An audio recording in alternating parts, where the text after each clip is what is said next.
has openly vowed, if reelected, he'll be a dictator on day one. So let us be clear.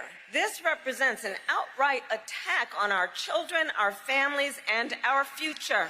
If Trump gets the chance, he will sign a national abortion ban. But we are not going to let that happen. We know, women know what's in their own best interest and don't need their government telling them what to do with their body. As Trump bows down to dictators, he makes America weak. And that is disqualifying for someone who wants to be commander-in-chief of the United States of America.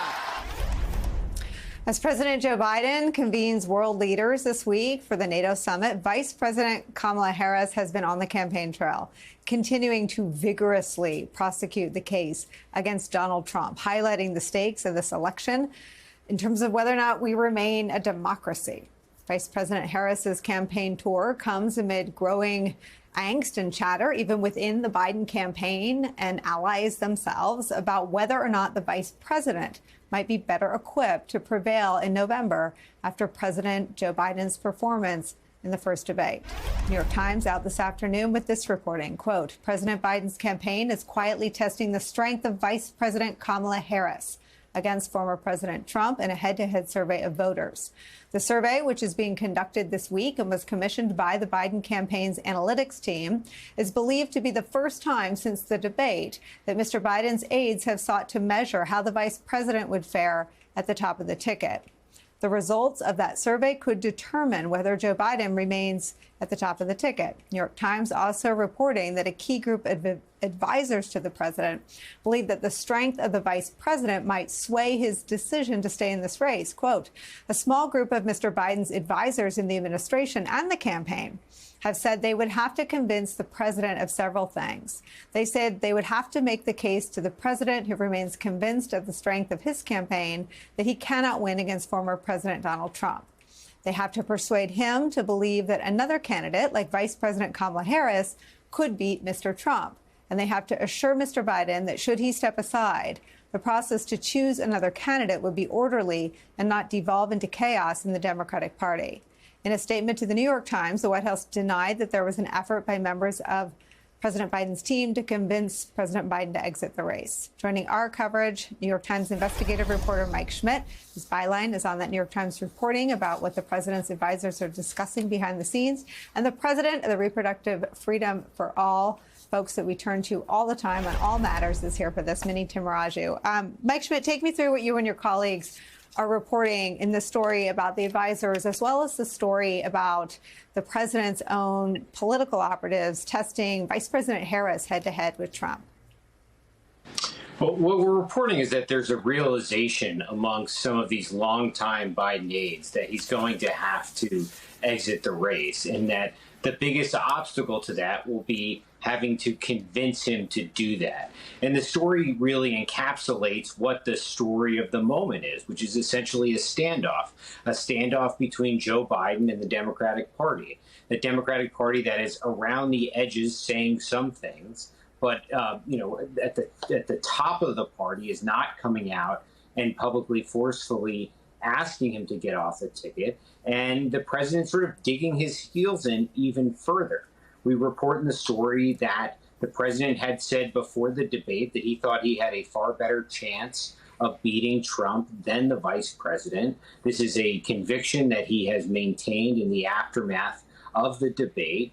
And, different from him, there's a realization amongst some aides that his candidacy is not going to work, that it is too far of an uphill battle, that he needs to step aside, and that they have to figure out a way to get him there and to convince him to do that.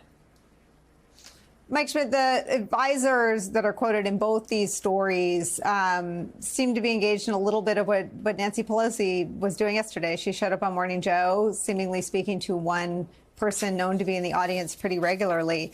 Is there, the reporting sort of inches at the idea that he's somewhat isolated with just a very, very small group of advisors. Is that how these other advisors see the situation right now?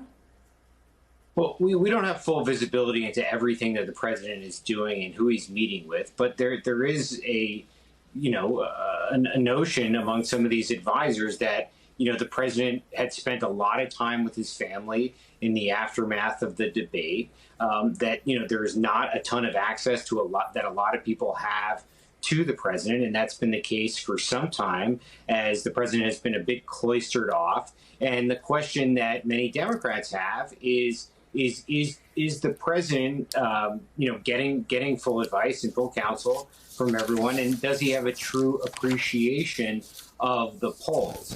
Out of all the Democratic politicians and aides that I've talked to, I can find very few that will say, on background or off the record, that they think that the president should stay in the race. And I think the question in the coming days will be is, how does the Democratic Party ratchet up that pressure? What does it do? And what does the press conference today mean? Is a press conference able to put the toothpaste back in the tube from the debate? I don't think that the Stephanopoulos interview got them to the point that they thought it was going to get them to. There's still questions here, with someone like Nancy Pelosi coming out and saying the president has to make a decision when the president apparently had already made a decision. So it really is a standoff. And it will be now, heading into the third week. It was only 2 weeks ago that the debate happened. Minnie, the most intriguing piece of all of this is that the president's data team is polling Harris versus Trump. I have been watching her for years. I have paid extra close attention, as has the country, I think, these last 2 weeks. And she's always been, I think, his most effective surrogate. She's become electric, not just on the stump, but on the rope line. The attacks against Trump are among the sharpest being offered in the Democratic Party right now. And I wonder what you think it means that they're poll testing, at least, just maybe keeping every option on the table, or maybe trying to bolster the president's view that only he can beat Trump. I don't know. But it is intriguing that they want to understand where voters stand if the question is Kamala Harris or Donald Trump. I agree that it's intriguing, and I've always thought the vice president was electric on the trail. I want to go back to a couple of things, however, that Mike said, because I am a Democrat who you can talk to, who is 100% behind Joe Biden. Reproductive freedom voters, and Nicole, you and I have talked about this, the base of the party, women, people of color, most of the elected officials who have come forward, like the Congressional Black Caucus, the Congressional Hispanic Caucus. I have 40 million members of my organization. We are in battleground states. We are in Arizona, Georgia, Michigan, Nevada. We are with the president and the vice president. And it is because of his commitment and this administration's demonstration of their work, their incredible success on a progressive agenda that includes reproductive freedom, the fact that they've gone to bat, they've gone to war on our behalf. And yes, Vice President Harris has been tip of the spear. She's been incredibly dynamic in this space, particularly post-Dobbs, really out there like a warrior fighting for so many of us.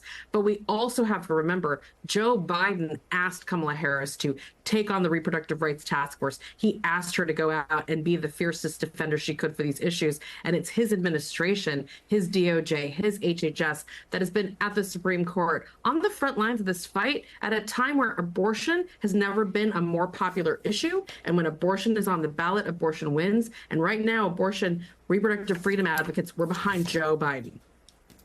Hey there, MSNBC fans. I'm Luke Russert, and be sure to join me, Rachel Maddow, Jen Psaki, Lawrence O'Donnell, Steve Kornacki, Joy Reid, and many more September 7th in Brooklyn, MSNBC Live Democracy 2024. Click on the link for ticket information. We will see you there.